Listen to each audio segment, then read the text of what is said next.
Section 3. The end justifies the means. The Jesuit order, organized in the first half of the 16th century for combating Protestantism, never taught, let it be said, that any means, even though it be criminal from the point of view of the Catholic morals, was permissible if only it led to the end, that is, to the triumph of Catholicism. Such an internally contradictory and psychologically absurd doctrine was maliciously attributed to the Jesuits by their Protestant and partly Catholic opponents, who were not shy in choosing the means for achieving their ends.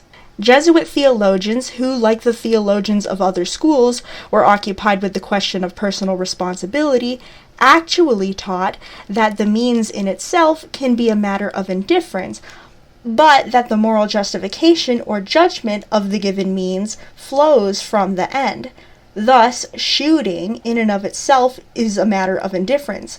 Shooting a mad dog that threatens a child, a virtue. Shooting with the aim of violation or murder, a crime. Outside of these commonplaces, the theologians of this order made no promulgations. Insofar as their practical moral philosophy is concerned, the Jesuits were not at all worse than other monks or Catholic priests. On the contrary, they were superior to them, in any case more consistent, bolder, and perspicacious. The Jesuits represented a militant organization, strictly centralized, aggressive, and dangerous, not only to enemies but also to allies. In his psychology and method of action, the Jesuit of the, quote, heroic period distinguished himself from an average priest as the warrior of a church from its shopkeeper. We have no reason to idealize either one or the other, but it is altogether unworthy to look upon a fanatic warrior with the eyes of an obtuse and slothful shopkeeper.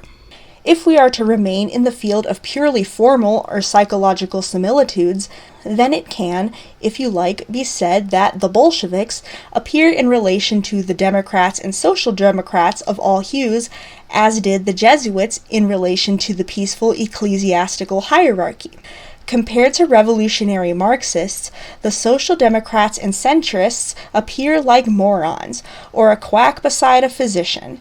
They do not think one problem through to the end, believe in the power of conjuration, and cravenly avoid every difficulty, hoping for a miracle. Opportunists are peaceful shopkeepers in socialist ideas, while Bolsheviks are its inveterate warriors. From this comes the hatred and slander against the Bolsheviks from those who have an abundance of their historically conditioned faults but none of their merits. However, the juxtaposition of Bolshevism and Jesuitism still remains completely one-sided and superficial, rather of a literary than historical kind. In accordance with the character and interests of those classes upon which they based themselves, the Jesuits represented reaction, the Protestants, progress. The limitedness of this progress, in its turn, found direct expression in the morality of the Protestants. Thus, the teachings of Christ, quote, purified by them, did not at all hinder the city bourgeois Luther from calling for the execution of revolting peasants as, quote, mad dogs.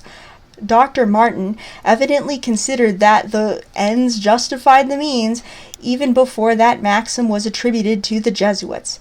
In turn, the Jesuits, competing with Protestantism, adapted themselves ever more to the spirit of bourgeois society, and of the three vows, poverty, chastity, and obedience, preserved only the third, and at that in an extremely attenuated form.